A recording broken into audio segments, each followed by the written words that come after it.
Salut à toutes et à tous. Donc, faisons un autre exemple de graphe de fonction. Donc, on suit nos 7 étapes. La première étape, calculer le domaine de la fonction f de x égale à 2x moins 4 divisé par x plus 1. Donc, le seul problème potentiel, c'est la division. On a un dénominateur, x plus 1. Pour quelle valeur de x est-ce que x plus 1 est égal à 0? C'est lorsque x est égal à moins 1. Donc, notre fonction va être définie partout, tant et aussi longtemps que x n'est pas égal à moins 1. Donc, notre domaine, c'est R. Donc, j'y vais, R, donc tout, mais je veux pas moins 1. Encore une fois, je veux insister sur le fait que c'est plus facile de voir les limites importantes à calculer si vous écrivez votre domaine avec des intervalles. Donc, de tout sauf moins 1, c'est l'intervalle de moins l'infini ouvert jusqu'à moins 1 ouvert, union moins 1 à l'infini ouvert. Donc, si j'ai 3 bornes ouvertes, moi, j'aime commencer aux infinités. Donc, ici, je vais définir ma première limite importante comme étant la limite quand x tend vers moins l'infini. Ma deuxième limite importante, je vais définir la limite quand x tend vers l'infini.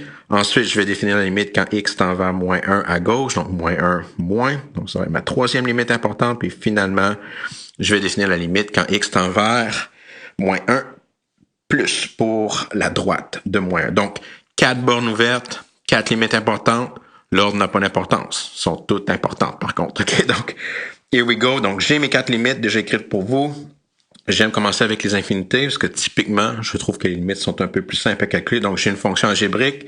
À moins l'infini, j'ai simplement besoin de garder mes termes dominants. Donc, au numérateur, j'ai 2x. Au dénominateur, j'ai x. Donc, ma limite, quand x tend vers moins l'infini de 2x moins 4 sur x plus 1, devient la limite quand x tend vers moins l'infini de 2x sur x. Les x se cancellent. Il va me rester juste 2. Yay! OK, donc, qu'est-ce que ça me dit? Automatiquement, ça, donc je sais. Donc, automatiquement, donc ça me donne l'information. Qu'est-ce que ça veut dire? Que la limite, quand x tend vers l'infini, moins l'infini donne 2, mais que j'ai une asymptote horizontale à gauche, entre guillemets, à y égale à 2. Donc, même chose pour l'autre limite, même algèbre, là, donc ça c'est typique aux infinités qu'on a le même genre de comportement, même genre d'algèbre appliqué. Donc, ma limite quand x tend vers l'infini de 2x4 moins 4 sur x plus 1, même terme dominant, donc cette limite-là est la même que la limite quand x tend vers l'infini de 2x,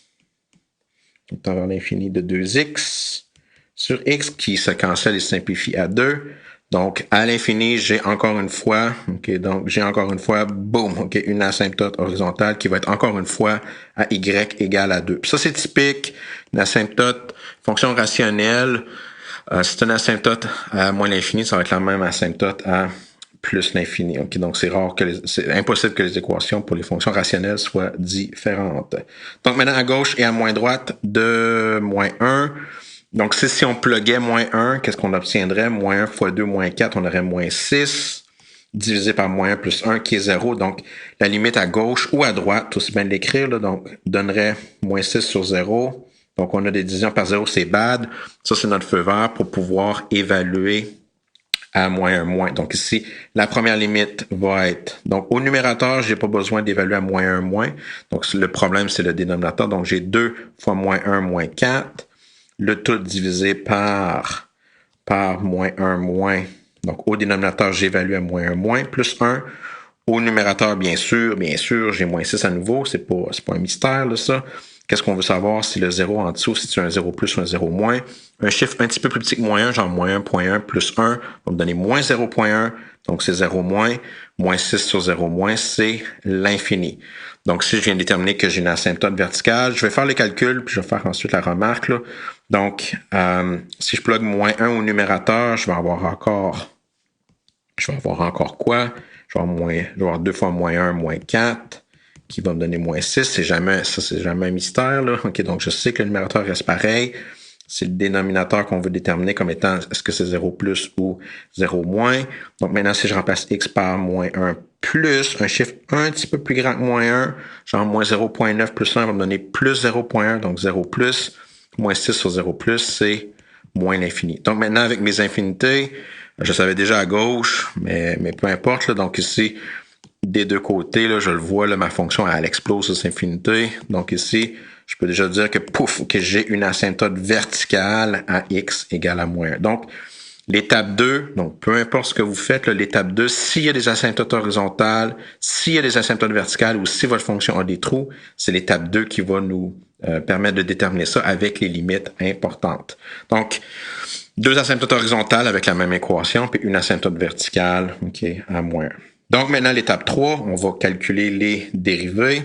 Donc, bien sûr, ma fonction, c'est une fonction quotient. J'ai un numérateur et un dénominateur, donc je vais utiliser la règle du quotient. Donc, la dérivée d'en haut, c'est 2 fois la fonction d'en bas, x plus 1, moins la dérivée d'en bas, qui est 1, fois la fonction d'en haut, donc 2x moins 4, le tout divisé par la fonction d'en bas au carré.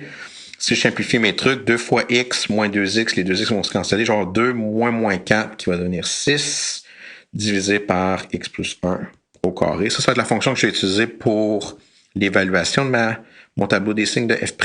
Mais pour sa dérivée, normalement, quand j'ai une fonction où au numérateur, j'ai juste un coefficient, au dénominateur, j'ai une expression qui dépend des x. Moi, j'aime prendre le dénominateur puis le ramener en haut comme étant x plus 1 exposant moins 2. Ça va m'aider à calculer la deuxième dérivée rapidement. Donc, le moins 2 tombe en avant. Donc, j'ai moins 2 fois 6.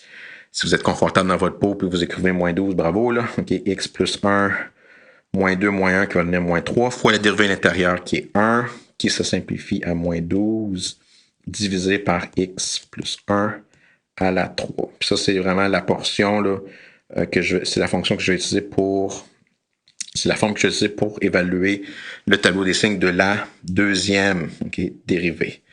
Maintenant, l'étape 4, qui est vraiment une étape là, qui vient tout de suite après l'étape 3, donc pour les points critiques de f, donc quand est-ce que f' crash, quand est-ce que f' est égal à 0. Donc ici, quand est-ce que ma fonction est non définie? Ben, non définie lorsque j'ai le dénominateur qui est égal à 0, donc qui va être égal à 0 lorsque x est égal à moins 1, qui n'est pas un point critique, là, dans le sens que un point critique doit être dans le domaine, mais bon, c'est quand même ça crash, donc on va l'utiliser.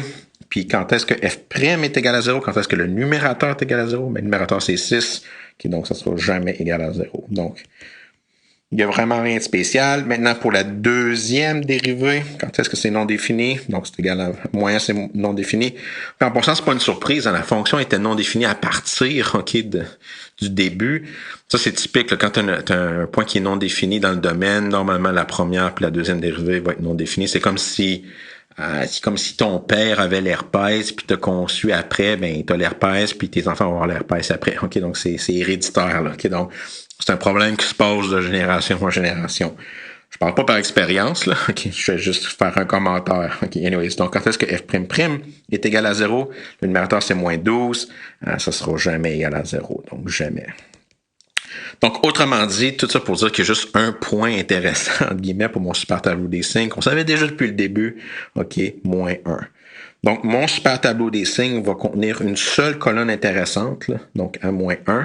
Puis, je vais m'intéresser à ce qui se passe avant, donc de moins l'infini à moins 1. Qu'est-ce qui se passe après? Puis ensuite, qu'est-ce qui se passe après? Donc, de moins 1 à l'infini. Donc, pourquoi que moins 1 est là? Tout aussi bien l'écrire, là. Donc, la première dérivée et la deuxième dérivée non définie. Puis aussi, je sais, OK, donc visuellement, que ça correspond à une asymptote verticale. Donc, on peut tout aussi bien l'écrire, là, asymptote verticale. Donc, ça, c'est quelque chose qu'on peut rajouter dans notre interprétation visuelle. OK, donc, puis maintenant, on doit juste évaluer les signes. Pour f', si vous êtes un peu clever, là, 6 sur x plus 1 au carré, 6 c'est positif, quelque chose au carré c'est positif, en faisant absolument rien, avec un peu de logique, on sait que c'est positif partout. Pour la deuxième dérivée, si je prends un x plus petit que moins 1, disons que je prends moins 2 plus 1 à la 3, ça va être négatif, à la 3, ça va être négatif, moins 12 qui est négatif sur négatif, le tout va être positif. Puis finalement, si je prends un chiffre plus grand que moins 1, disons 0, 0 plus 1 c'est positif, 1 à la 3 c'est positif, moins 12 sur quelque chose de positif va être, sur quelque chose de positif, ouais, va être négatif. Donc, je peux ensuite regarder, donc je dois ensuite interpréter visuellement qu'est-ce qui se passe avant moins 1. Donc, j'ai une fonction où le premier signe, le signe de f' est positif, donc j'ai une fonction qui va être croissante. Puis avec le signe de la deuxième dérivée qui est positive aussi, qui va être concave vers le haut. Donc, j'ai ma fonction qui est croissante concave vers le haut. Puis ensuite, de moins 1 à l'infini, j'ai une fonction qui est toujours croissante avec le signe de f' qui est positif, mais la fonction est concave vers le bas car le signe de la deuxième dérivée est négative. Donc, ma fonction est croissante concave vers le haut de moins l'infini à moins 1, puis ensuite, elle est croissante concave vers le bas de moins 1 à l'infini. Pas de min ou max locaux ici. OK, une asymptote verticale à moins 1. Donc, d'une certaine manière, le tableau des signes est plus simple ici. La grosse difficulté, entre guillemets, de cette question-là, c'était de, bien sûr, bien interpréter visuellement les limites importantes. Mais à ce point-ci, vous devrez être pas mal confortable avec ce genre de choses-là. On a beaucoup pratiqué ça. OK, donc, maintenant, pour mon étape préliminaire, donc, je vais tracer des choses. Donc, si je veux tracer des choses ici, je vais commencer avec mon moins 1. Bien sûr, moins 1, il n'y a rien à faire. La fonction est non définie à moins 1. 0 est dans le domaine. Donc, si l'ordonnée à l'origine, si je remplace x par 0, dans ma fonction originale, je vais avoir moins 4. Donc, je vais avoir 2 fois 0, moins 4, qui vont donner moins 4 divisé par 2, 0 plus 1, donc moins 4 sur 1, qui va me donner moins 4. Puis finalement, si je cherche une valeur de x qui me donne 0, j'ai besoin de regarder le numérateur. Quand est-ce que 2x moins 4 va me donner 0? C'est lorsque x est égal à 2, donc à 2, j'ai 0. Encore une fois, ce n'est pas des points super importants, 0 et 2, mais s'ils sont là, tant mieux. Donc, allons-y avec notre graphique. Donc, je vais commencer avec les asymptotes horizontales et verticales qu'on a trouvées au point 2. Donc, mes asymptotes, on avait une asymptote à moins l'infini qui me donnait une asymptote horizontale qui était y égale à 2. Donc, pouf, là, mon asymptote horizontale à y égale à 2 lorsque x tend vers moins l'infini. On avait une autre asymptote horizontale à plus l'infini à y égale à 2. Donc, boum, là, ma deuxième asymptote horizontale. On a aussi trouvé une asymptote verticale à x égale à moins 1. Donc, boum, OK, voilà mon asymptote verticale à x égale à moins 1. Donc, tout ce qu'on a interprété visuellement à l'étape 2, donc asymptote horizontale, asymptote verticale ou trou, dans ce cas-ci, on avait juste asymptote horizontale et verticale, on les dessine en premier. Donc, j'ai mes asymptotes de bien positionner. Ça va m'aider à dessiner un bon graphique là, pour ma fonction. Donc, ensuite, qu'est-ce que je vais faire? C'est que je vais dessiner mes points importants. Donc, j'avais un point important où? Donc, à 0, j'avais moins 4. Donc, pouf, là, mon ordonnée à l'origine. J'avais aussi une racine à 2. Donc, pouf, là, ma racine à 2. Donc, là, mes 2 points. Encore une fois, si ces points-là sont pas là, c'est pas quelque chose qui, moi, m'inquiète beaucoup, là. Qu'est-ce qui doit être là? Bien sûr, c'est s'il y a des min, des max ou des points d'inflexion, ils doivent être bien illustrés. On n'a pas ça dans ce cas ici. Donc, mais, puisque je les ai calculés tout aussi bien, OK, d'utiliser. Puis ensuite, qu'est-ce que je dois faire? Si je dois dessiner des trucs, je dois dessiner une courbe, là, qui, est reflétée par mon tableau des signes. Donc, je sais que de moins l'infini jusqu'à moins 1, ma fonction, OK, doit être croissante, concave vers le haut. Donc, voilà un exemple de fonction. Voilà un exemple de fonction croissante, concave vers le haut. La misère. OK, le crayon, vas-y, là. OK, croissante, concave vers le haut. Allô? OK, croissante, concave vers le haut. Donc, ici, quand je la dessine, c'est important. Là, donc, ma fonction est asymptotique à y égale à 2 autour de moins l'infini. Puis aussi asymptotique autour de x égale à moins 1. Donc, fonction croissante, concave vers le haut, asymptotique à y égale à 2 à moins l'infini, puis à x égale à moins 1 à gauche de moins 1. Puis ensuite, j'ai une fonction qui va être croissante, concave vers le bas, donc qui est d'abord asymptotique à moins 1 à droite, qui va passer par les points, OK, leur donner l'origine, puis qui ensuite va être toujours croissant, concave vers le bas, qui va être asymptotique à y égale à 2. Donc, voilà le graphique de ma fonction f de x. Encore une fois, c'est important, pensez à votre graphique. Demandez-vous, est-ce que votre graphique a le même, donc visuellement, est-ce que vous pouvez identifier le domaine comme étant le même que vous avez calculé à l'étape 1? Ici, je le vois, j'ai des sorties partout sauf à moins 1. Je vois que mon domaine, c'est de c'est de moins l'infini à moins 1, union moins 1 à l'infini, donc tout sauf moins 1. Ensuite, les limites importantes. Donc, j'ai calculé 4 limites importantes. J'ai trouvé qu'à moins l'infini, on avait 2, donc je la revois à nouveau. Ma première limite importante, c'est bien égal à 2. On avait aussi calculé la limite quand x tend vers l'infini. La deuxième limite importante me donnait 2, donc je retrouve cette limite-là sur mon graphique. On a calculé qu'à gauche de moins 1, ma limite quand x tendait vers moins 1, moins de ma fonction, ça m'a donné plus l'infini. Et je vois ça à nouveau ici, ma limite qui saute, qui s'en va vers l'infini à gauche de moins 1. Et finalement, ma limite à droite de moins 1 m'a donné moins l'infini, puis je le vois ici. Donc, ma quatrième limite importante est bien représentée visuellement sur le graphique de ma fonction. Donc ici, mes 4 limites importantes sont bien identifiables sur mon graphique, puis sont compatibles avec les limites calculées à l'étape 2. Maintenant, pour la shape, je le vois, ma fonction est croissante partout, de moins l'infini à moins 1, de moins l'infini, et concave vers le haut de de moins l'infini à moins 1, puis ensuite elle est concave vers le bas de moins 1 à l'infini. Donc, visuellement, c'est compatible avec le super tableau des signes qu'on a calculé à l'étape 5. Donc, pensez toujours à ces points-là.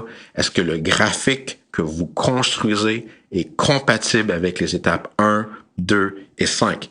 Pensez-y, c'est important. C'est qu'est-ce qu'on cherche. C'est la justification. Je cherche pas le bon graphe, je cherche le graphe qui est compatible avec l'étape 1, 2 et 5. Puis bien sûr, si les étapes 1, 2 et 5 sont correctes, le graphe va être bon. Alright, that's it pour cet exemple-là. Bye bye là.